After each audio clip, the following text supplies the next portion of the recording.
"This man is a spy for Earth," a voice droned as the Telecaster vibrated and a photo of Harry Horn flashed on the screen. 10,000 credits for this man, dead or alive. Contact Lazar of the Security Police. Harry Horn, 34, 5 feet 11 inches, 172 pounds.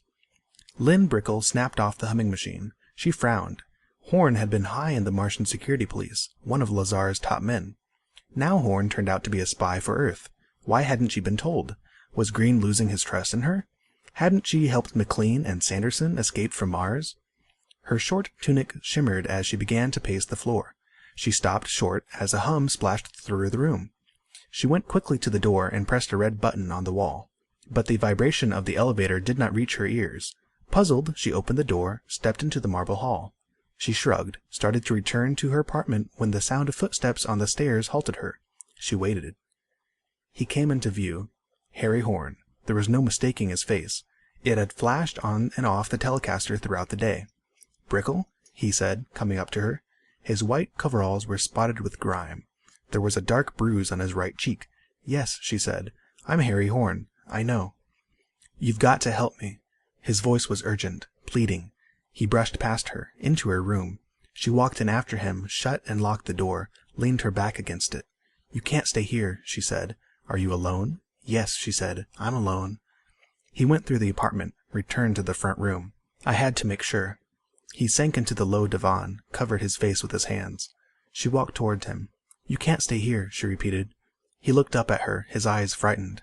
"Do you have any idea of what Lazar will do to me once he gets his fat hands around my throat? He won't kill me right away." "Why come to me? You can help me." "What can I do?" "You can help me get away. A turbo-engine spaceship, that's all I need. It's small and fast." "But why come to me? You haven't explained." "You helped McLean and Sanderson." "How do you know this?" "We're both in the same organization, but not in the same unit. The leader of my unit instructed me to go to you." "I see. Who is your leader?" "I can't tell you. You know that. I wouldn't ask you your leader's name." Lynn shrugged slim shoulders. "It wouldn't make any difference. He is not stationed on Mars." Horn jumped to his feet. "You will help me?" "If I can. Can you get me the ship?"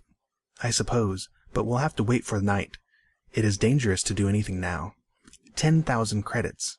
Lazar wants you awful bad. He offered 5 for both McLean and Sanderson. "I was very close to Lazar and the Security Police. I know too much." "We all make mistakes." "I envy your logic, but I can't see it that way. I was considered too good an agent to make a mistake." "It's too late to cry over it now. When it's dark, I'll contact a friend and have the spaceship ready." Horn grinned. "You're still not sure of me?" "It isn't that, but you don't belong to my unit. We can't name names to outsiders." "You're right, of course. You've been well trained." "Are you hungry?" "Yes." She set food in front of him and watched him eat. "What is Lazar like?" she asked. "I have heard of him." "Cruel," he said. "A sadist. Death is the easy way out when you're in Lazar's hands." "It will soon be dark," she said. He stood up, his hunger satisfied. "Tell me," he said, "was it difficult getting Sanderson and McLean out of Mars?" "No," she said. "Not difficult at all." "Good." He went to the interphone. He dialed, spoke. "You may come up now." "What are you doing?" Her face paled. He turned to her, smiling. "Lazar was wondering how Sanderson and McLean escaped. You were on the master list of suspects. I was waiting for you to confess." Lynn stiffened. It was a trick." "That's right, Brickle. Too bad. You're too pretty to die." That was a message to Lazar." "Yes, he'll be here shortly." Lynn slipped her hand in the pocket of her tunic, brought out a small blaster. "Don't be a fool," Horn said. "Maybe you'll be spared. Why take your life? Just tell all, you know?" Lynn smiled. "I wasn't thinking of taking my life, but yours." Horn frowned. "Don't be an idiot." He advanced toward her. Lynn shook her head slowly. "Now it's my turn to be clever." Horn's face went wild. "You can't escape Lazar. Listen to me." She blasted him. Lynn opened the door. Lazar stood there, fat and ugly. There were 2 men of the Security Police with him. "Come in," she invited. They came in. She shut the door. Lazar looked down at the dead Harry Horn. "You said dead or alive," Lynn reminded Lazar. "You owe me 10,000 credits."